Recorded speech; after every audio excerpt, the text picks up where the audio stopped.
morning, everybody. Today is Wednesday, August 11th. You are joining us live behind the lights and cameras of the TV show Wake Up, Explore Your Passion to hear the personal successes and real challenges in the pursuit of a dream here in Hollywood.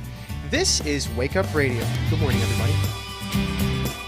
I'm your host, Ryan Ray, and joining us live today is my co-host and good friend, Mr. Fuzz Edwards. Good morning, Fuzz Edwards. Good morning, Ryan, and morning to everyone watching us on Blog Talk and Stickcam. If you have a question or you'd like to make a comment about something that you hear today, we'd love to take your calls. Please call us at 646-727-3841. That's 646-727-3841. Absolutely, and joining us live as well here virtually, actually, from Canada is a really special guest, Kyle MacDonald. Thank you so much for being here and joining us, Kyle. You've got an amazing story of possibility. That's what I think of when I think of your story, and I know a lot of people have heard of it. You've been on CNN, you've been all over the news wires with this story. Tell us what it is that you are known for, Mr. MacDonald. I'm known as the guy who traded the red paperclip, one red paperclip, for a house. And, I love that you qualified it and said one. Two would have been too many. You started simple and went with one. Yeah, it's good to keep things simple. Just stick with one. Yeah, absolutely, man. So you traded a red paperclip for a house. I know I've talked to you a little bit before the show, and you've given me the rundown on their story, and it's really quite incredible. There are so many coincidences, I can't even begin to jump right into them. So let's just start by talking about where you were at. What were your motivations for really trying to do something like this? Was this your goal from the very beginning to actually trade a paperclip for a house? Well, I didn't have a job, and I didn't really know what I wanted to do. So I started thinking of ideas that I would like to try out to see if I could make them work.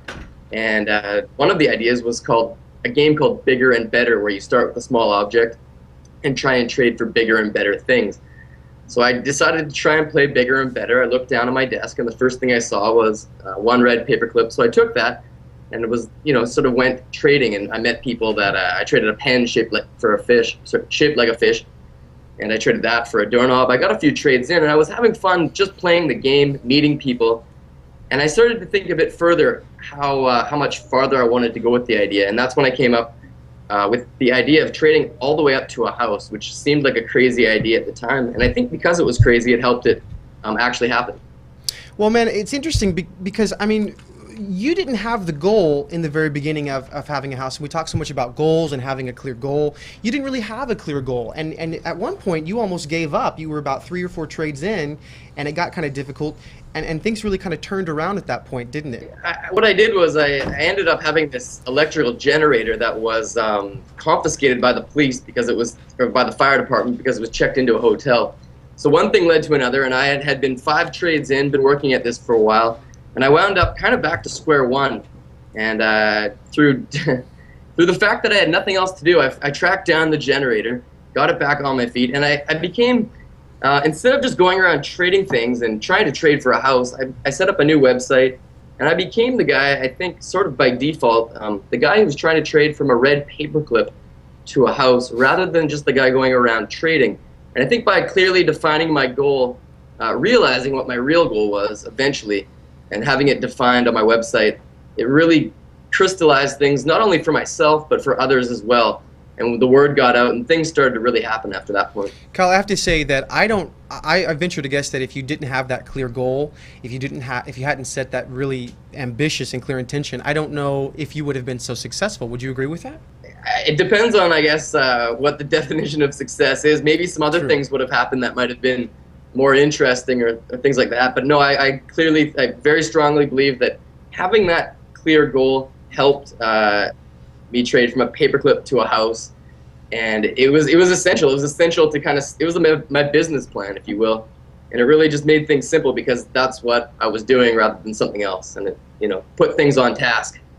Excellent. Fuzz, you were sharing with me the other day that he was inspired by you, actually, Kyle, and Fuzz, you're thinking about doing some sort of a trading thing as well. Isn't Actually, that right? yeah, Kyle, of course I was familiar with you because of all the coverage that you've gotten over the years since you started this, CNN, NBC, all of the news stations.